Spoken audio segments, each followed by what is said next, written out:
O Senhor esteja convosco. Proclamação do Evangelho de Jesus Cristo, segundo Mateus.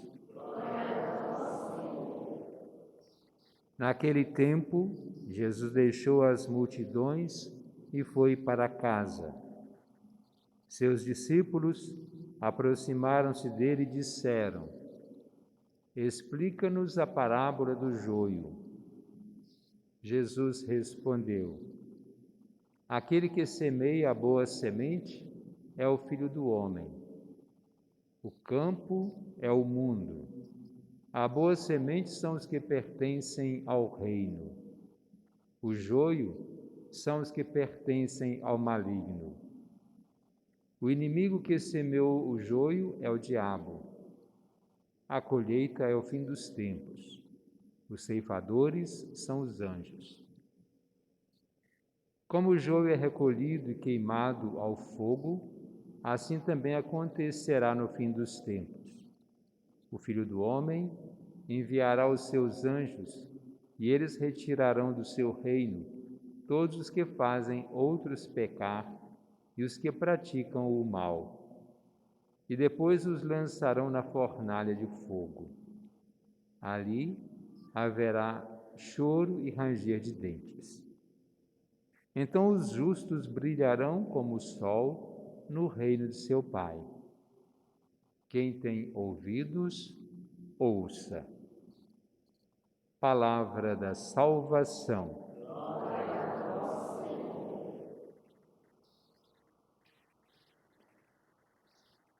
Se nós estamos aqui é porque nós acreditamos num Deus que é favorável, é compassivo, um Deus que é misericórdia, um Deus que está sempre em contato conosco, e esse Deus que fez uma aliança várias vezes com os povos do Antigo Testamento, com o seu povo, talvez até nem deveria falar os povos, mas o povo que ele escolheu por herança e que ele acompanhou em cada momento e continua acompanhando, pois nós somos o povo de Deus em marcha para uma terra prometida que hoje, que nos é prometido, nos aguarda, é o céu. Mas aquele povo que acompanhava Moisés, que conduzia em nome de Deus e que tinha ali seus auxiliares, como Josué, em outros momentos aparecem outras pessoas com quem foi distribuindo as suas tarefas. Ninguém consegue conduzir uma nação sozinho, uma cidade. E olha que são dezenas de milhares de pessoas que caminham em busca da terra prometida, Canaã. E Deus se manifestava de diversas maneiras a Moisés e ao seu povo. Ele se manifesta a nós hoje. Não é que eu vou falar que Deus apareceu para mim enquanto eu estava em oração, ou Deus apareceu para mim enquanto eu estava dormindo em sonho. Ele está aqui. Ele se manifesta não visivelmente nos nossos olhos da carne, mas olhos da fé.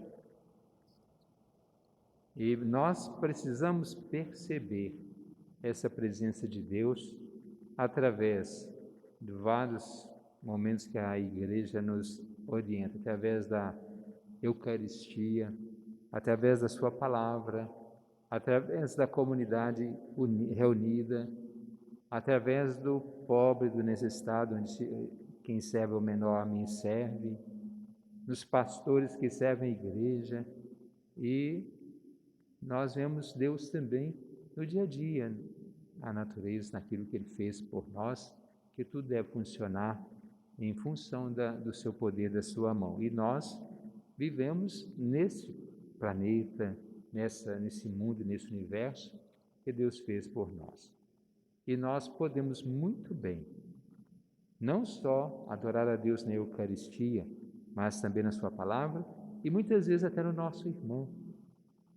Quantas vezes alguém acaba de receber a Eucaristia, mas a sua vida não condiz com aquele que está nessa pessoa, que é o próprio Deus, através da Eucaristia. Mas quando nós recebemos e fazemos a verdadeira comunhão, aí que é essa união tão íntima que nós chamamos comunhão, nós fazemos comunhão com Jesus, nós devemos estar unidos a Ele e unidos ao nosso irmão. É como nós vemos a igreja é um corpo. Muitos são os membros, né? Nós formamos um corpo e todos nós formamos essa igreja que é o corpo místico de Cristo. Nós ouvimos no Evangelho Jesus explicando mais uma parábola, ainda que tenha sido narrada aqui na semana passada. Então agora os discípulos pedem a explicação, a parábola do joio e do trigo.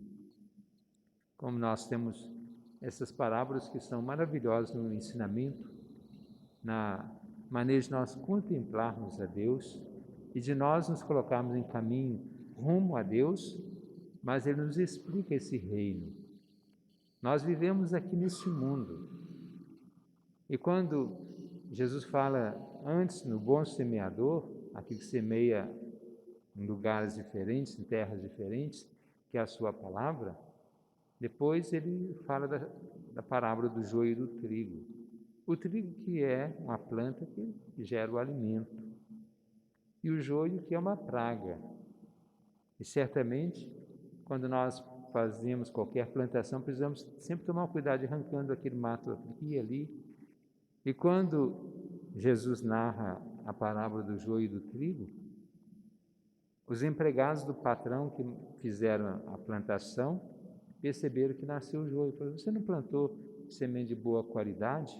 Por que está nascendo o joio? Quer que arranque? Pois não, espere crescer, porque arrancando o joio pode arrancar trigo também e perder na produção.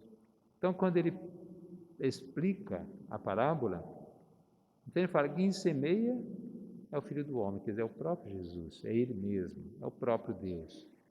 O campo é o mundo. Olha que nós estamos aí como essa plantação, vivendo no mundo, e a boa semente são aqueles que pertencem ao reino. Nós precisamos ser boa semente, precisamos produzir frutos. E os joios são os que pertencem ao maligno.